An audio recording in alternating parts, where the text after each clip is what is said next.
કાલસર સેવા સહકારી મંડળીમાં ઉચાપત થયાનો ખાતેદારોનો આક્ષેપ। મંડળીના સેક્રેટરી નઝીર મિયા ઉર્ફે મદનલાલ દ્વારા મંડળીમાં ભ્રષ્ટાચાર કર્યો હોવાનો ખેડૂત ખાતેદારોએ લગાવ્યા આક્ષેપ। વર્ષ 2012માં કાલસર સેવા સહકારી મંડળી ફરચામાં ગઈ હતી। કાલસર સેવા સહકારી મંડળીમાં ખેડૂત ખાતેદારોની ખોટી લોનો ઉઘરાવી હોવાની રજૂઆત। આશરે 40થી વધુ ખેડૂતોની જાણ બહાર નકલોમાં બોજા પાડી દેવામાં આવ્યા હોય તેવા આક્ષેપ। કેટલાય ખેડૂતોને તેમની લોન બાબતે જાણ પણ નથી તેવા ખેડૂત ખાતેદારોના નામે લોન પાડી દેવામાં આવી। આશરે 30 લાખથી વધુ રૂપિયાના બોજા પાડી દેવાતા ખેડૂતોમાં ભારે આક્રોશ સાથે હોબાળો મચ્યો। 2005માં સહકારી મંડળીમાં બોજા પડ્યા હતા અને 2007માં સરકારે બોજ મુક્તિ કરી હોવા છતાંય ખાતેદારોના બોજ મુક્ત કરવામાં આવ્યા ન હતા।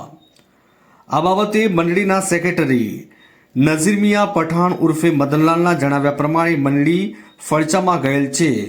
જો કોઈને અન્યાય થયો હોય તો મારા પર ફરિયાદ કરો।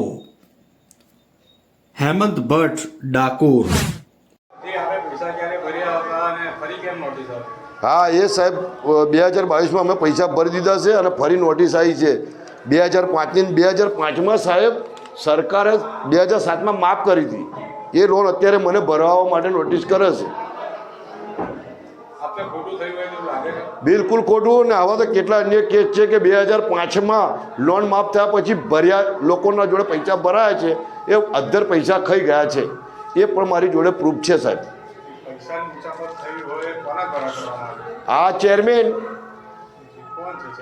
मदनलाल घटना एवी है साहेब कि मैं एक तो लोन माफी में मैं नो ड्यूनी सर्टी आ लोग सेवा सरकार मंडली आली और मैं बोझो मुक्त कराई। तार पाछळ कालसर स्टेट बैंक में लोन लीधी एम भी मैं पैसा भरी साहेब और फरी अत्यारे 2022 में मैं सेंट्रल बैंक में भी लीधी। मारी जोड़े प्रूफ है बधा साहेब। એવું તો છે જ નથી સાહેબ કે મારા ઘરના સિક્કા મારીને મેં બોજો હટાવ્યો છે મામલતદારમાંથી, એટલે એમના સિક્કાથી જ મેં બોજો હટાવેલો છે। અને અત્યારે મારા ઉપર 2,97,000નું મારા ઉપર નોટિસ આવી છે સેવા સરકારની મંડળીની। અત્યારમાં કોઈ બોજો નહીં, જમીન બી વેચી મારી સાહેબ, 1.5 વર્ષ થયું। નોટિસ હમણાં 4 દાડા પર બધાને મળી, 8 દાડા પર। હે કશું નહીં, કશું લાગતું નહીં। આ ભ્રષ્ટાચાર જેવું છે, એક જાતના અમારા ઉપર દબાણ કરીને પૈસા ભરાવે છે સાહેબ, બીજું શું છે?